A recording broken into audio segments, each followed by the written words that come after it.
नमस्कार, मैं हूं कुमार अनिल। बिहार में युवा कांग्रेस और एनएसयूआई की पलायन रोको नौकरी दो यात्रा चल रही है। आज उसका 10वां दिन था। उसकी कुछ खास बातों की चर्चा हम करेंगे, लेकिन उससे पहले एक बात बहुत जरूरी है कि दिल्ली में आज कांग्रेस की मीटिंग हुई, बिहार प्रदेश कांग्रेस की मीटिंग हुई, जिसमें लगभग 45 या 46 नेता थे। और उसमें बाद में थोड़ी देर पहले 20-25 मिनट पहले दिल्ली में ही प्रेस कॉन्फ्रेंस को संबोधित किया, प्रेस को संबोधित किया। अलावरू जो कृष्णा अलावरू जो प्रभारी हैं, और राजेश राम थे उनके एक तरफ, और एक तरफ थे पूर्व अध्यक्ष अखिलेश प्रसाद सिंह। तो अलावरू ने सिर्फ 2-3 मिनट मीडिया को ब्रीफ किया। कहा कि आज मीटिंग हुई और मीटिंग में हमने सर्वसम्मति से आगे बिहार विधानसभा चुनाव के लिए रणनीति तय की है, और हम लोग मिल के भारतीय जनता पार्टी को, एनडीए को सत्ता में आने से रोकेंगे। हम लोग मिलजुल के चुनाव लड़ेंगे। बस इतनी ही बात कही। अब मीटिंग में क्या बात हुई, इसका दावे से तो कोई नहीं कह सकता कि क्या मीटिंग में बात हुई, ये तो कोई बताएगा नहीं। लेकिन हम कुछ अंदाजा कर सकते हैं।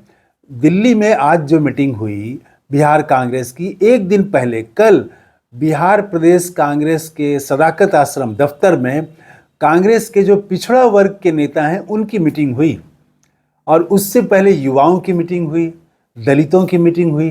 तो ये समझा जा सकता है कि चुनाव में कांग्रेस का जोर किधर है। तो वो, क्योंकि कोई भी बड़ी मीटिंग में जाने से पहले जो आप फीडबैक लेते हैं, अलावरू थे उस मीटिंग में, पिछड़ा वर्ग जो प्रकोष्ठ है कांग्रेस का, तो उसकी मीटिंग हुई। तो वो समझिए कि वो पिछड़ों में क्या चल रहा है वो फीडबैक लिया होगा उन्होंने, और ज़रूर वहाँ पर उन्होंने पेश किया होगा। सभी लोगों ने, काफ़ी देर तक मीटिंग चली। मुझे लगता है कि दोपहर में मीटिंग शुरू हुई और आधे घंटे पहले मीटिंग समाप्त हुई है। तो इसका मतलब है कि कम से कम 7-8 घंटे मीटिंग चली है, और सब ने अपनी बात रखी है। 45 लोग थे, सब ने लगभग अपनी बात रखी है। इसमें मुझे अच्छा लगा ये कि इसमें बुजुर्गों और नौजवानों का एक सामंजस्य भी बिठाने की कोशिश की गई है। कन्हैया कुमार इस मीटिंग में नहीं थे, लेकिन बिहार युवा कांग्रेस के अध्यक्ष जो हैं गरीबदास, उनके नाम में गरीबदास है, और शिव प्रसाद गरीबदास उनका शायद पूरा नाम है, तो वो भी थे। अनुपम, वो रोजगार के लिए हल्ला बोल आंदोलन चलाने वाले अनुपम, वो भी थे। कई युवा, एकदम मतलब 30, 32, 35 साल के युवा, तो वो भी इस मीटिंग में थे, और एकदम से बुजुर्ग नेता भी थे। तो इसका एक सामंजस्य बिठाने की कोशिश की गई, सब ने अपनी राय रखी है। तो एक तो वहाँ मीटिंग हुई, तो बिहार पर जोर है, चुनाव है, और वो दिशा तो पता चल रही है। अब आइए हम बात करते हैं कि यात्रा का 10वां दिन कैसा रहा। मधुबनी में यात्रा थी, तो ये मिथिला का ही क्षेत्र है, और दरभंगा, इससे पहले दरभंगा में थी यात्रा, आज मधुबनी में। तो एकदम से कह लीजिए कि घोर मिथिला वो है मधुबनी, एकदम इसका जो हार्ट है मिथिला का वो है।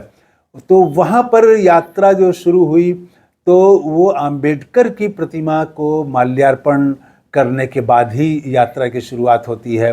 तो शुरुआत तो हो गई थी इनकी कैंप से ही, लेकिन शुरू होने के थोड़ी देर बाद में वो अंबेडकर की प्रतिमा के निकट पहुँचे, वहाँ काफ़ी नारे हुए लगे, और प्रतिमा को इन्होंने माल्यार्पण किया। तो अंबेडकर को नहीं छोड़ रहे हैं कन्हैया कुमार। जय भीम का नारा खूब लग रहा है, और जय बापू जय भीम ये नारा लग रहा है। तो अंबेडकर को नहीं छोड़ रहे हैं।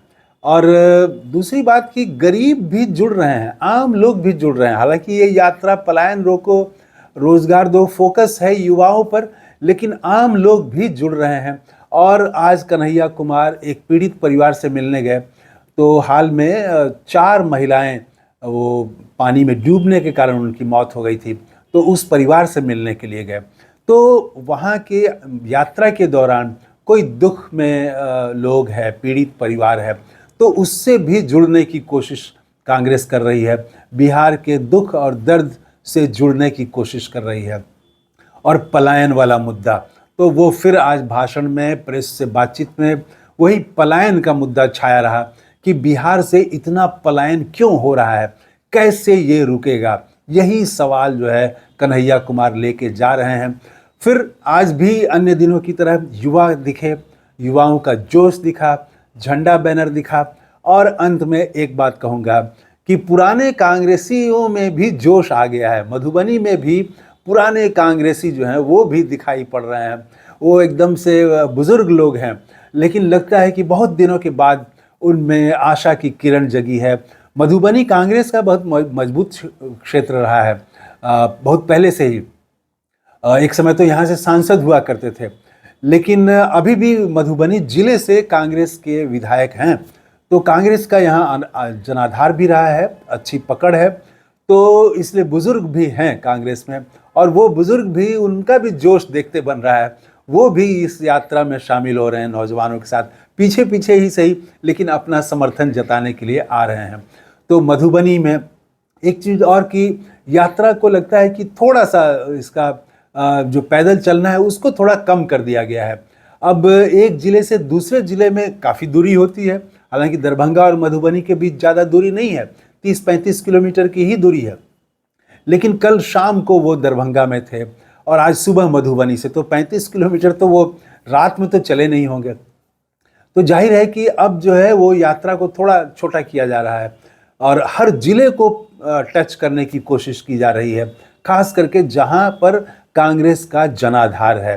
तो ज़्यादा से ज़्यादा लोगों तक पहुँचे, ज़्यादा से ज़्यादा जिलों तक पहुँचे और अपने आधार के बीच में वो हम पहुँचें, क्योंकि ये तो इसी साल चुनाव है, इसलिए अगर पूरा एक एक कदम चलते हुए अब मधुबनी से सुपौल जाना है तब तो 2 दिन लग जाएगा जाने में, सुपौल पहुंचने में। लेकिन ऐसा नहीं करके वो दूसरे ही दिन दूसरे ज़िले में जा रहे हैं, तीसरे दिन तीसरे ज़िले में जा रहे हैं। तो इस तरह से कोशिश है कि ज़्यादा से ज़्यादा ज़िलों को कवर किया जाए। इस वीडियो में इतना ही। थैंक यू, धन्यवाद, जय हिंद।